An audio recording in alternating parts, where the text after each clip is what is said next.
ಜನಕ್ಕೆ ತೊಂದರೆ ಕೊಡುವಂಥದ್ದಾಗ್ತದೆ. ಜನ ಒಬ್ಬರನ್ನ ನಂಬಿ ಬದುಕುವಂಥದ್ದು ಭಾಳ ಕಷ್ಟ ಆಗ್ತದಂತ ಸಂದೇಶಗಳು ಕೊಡ್ತಾ ಇದ್ದವು ಅನ್ನೋದ್ರಲ್ಲಿ ಎರಡು ಮಾತಿಲ್ಲ. ಈ ದಿಶೆಯಲ್ಲಿ ನಮ್ಮ ಸರ್ಕಾರಗಳು, ರಾಜ್ಯ ಸರ್ಕಾರ ಇರ್ಬೋದು, ಕೇಂದ್ರ ಸರ್ಕಾರ ಇರ್ಬೋದು, ಏನನ್ನು ಯಾವ ರೀತಿಯಾಗಿ ಇವನ್ನ ಕಂಟ್ರೋಲ್ ಮಾಡಬಹುದು ಅಂತೇಳಿ. ಯಾಕಂದ್ರೆ ಈಗಾಗಲೇ ಅವರ ಬೇರುಗಳ ಅವ್ರ ಮನಸ್ಸಿನ ತುಂಬ ಪಾಕಿಸ್ತಾನದ ಪರ ಆಗಿರ್ಬೋದು, ಧರ್ಮದ ಪರ ಆಗಿರ್ಬೋದು, ಅಥವಾ ಧಾರ್ಮಿಕ ಲಂಡತ್ವದ ಪರ ಆಗಿರ್ಬೋದು, ಅಥವಾ ಮೂಲಭೂತ ವಾಯುತನ ಆಗಿರ್ಬೋದು, ಅವ್ರು ಭಾಳಷ್ಟು ಬೆಳೆದು ನಿಂತದಂತೇಳಿ ಇವೆಲ್ಲ ಘಟನಾವಳಿ ನೋಡಿದಾಗ ಅನ್ನಿಸ್ತದೆ. ಯಾಕಂದ್ರೆ ಒಬ್ಬ ಡಾಕ್ಟ್ರಾಗಿ ಇನ್ನೊಂದು ಜೀವಿಗಳನ್ನ ಉಳಿಸುವಂಥ ಮನಸ್ಥಿತಿ ಇದ್ದಂಥ ಈ ಜನ ಇವತ್ತು ಇನ್ನೊಂದು ಜೀವಿಗಳನ್ನ, ಮತ್ತೊಂದು ಜೀವಿಗಳನ್ನ ತೆಗೆದುಕೊಳ್ಳುವಂಥ ಮಾನಸಿಕ ಸ್ಥಿತಿಗೆ ಬಂದು ನಿಂತಿದ್ದಾರಪ್ಪ ಅಂತಂದ್ರೆ ನಿಜವಾಗ್ಲೂ ಡಾಕ್ಟ್ರು ಕೊಲೆಗಾರರು ಮಾತು ಬೇರೆ. ಬಟ್ ಈ ಮನಸ್ಸು ಯಾಕೆ ಬೆಳೀತಾ ಇದೆ?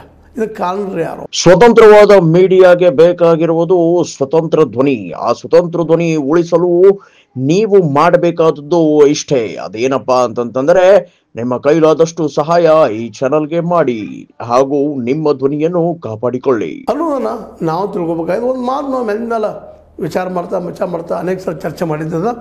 ನಾವು ಎಲ್ಲಿವರೆಗೆ ಅವರು ನಮ್ಮವರಪ್ಪ, ನಮ್ಮ ಜನಪ್ಪ ಅನ್ನೋದನ್ನು ಅವರ ಮನಸ್ಸಲ್ಲಿ ಬಿತ್ತಕ್ಕೆ ಯಶಸ್ವಿ ಆಗೋದಿಲ್ವೋ ಅಲ್ಲಿವರೆಗೆ ಇದು ನಡೀತಾ ಇರ್ತದೆ ಏನೋ ಅಂತ ಒಂದು ದೊಡ್ಡ ಮೂಲಭೂತ ಪ್ರಶ್ನೆ ಅದ. ಯಾಕಂದ್ರೆ ನಮ್ಮ ಎದುರಾಳಿ ವಿರೋಧಿಯನ್ನು ನಾವು ಮನಸ್ಬೇಕಾಗಿದ್ರೆ ಪ್ರೀತಿ ವಿಶ್ವಾಸ ಕೊಡತೆಗೆದುಕೊಳ್ಳುವ ವ್ಯವಹಾರಗಳಿಂದ ನಾವು ನಮ್ಮೊಳಗೆ ಮಾಡ್ಕೋಬೇಕು ವಿನಃ